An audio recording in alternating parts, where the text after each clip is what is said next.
ทุ่งนามีแต่ควายกับต้นหญ้า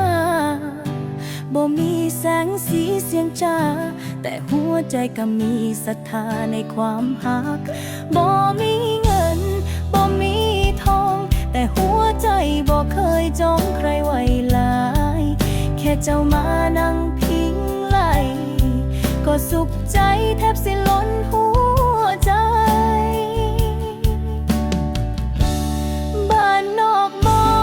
มีหรูหราแต่ฮักแท้แท้ข้าก็อยู่หน้าบ้านเฮาบ่มีแอร์บ่มีห้องเขา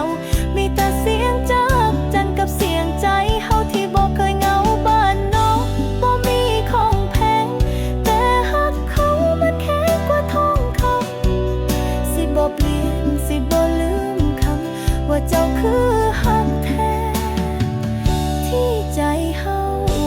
ฝัน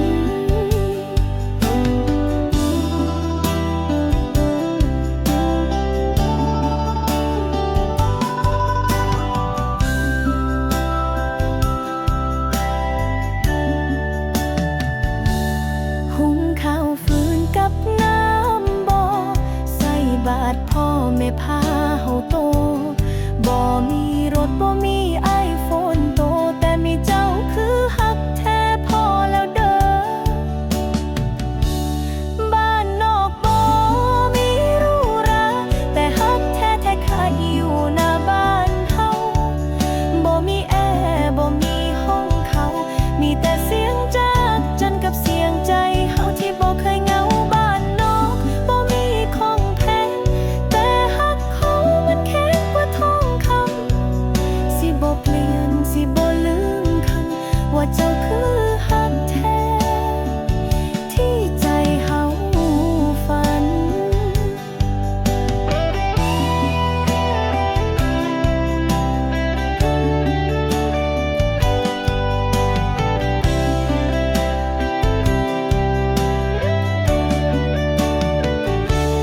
บ้านนอกนี้ละคือวิมาน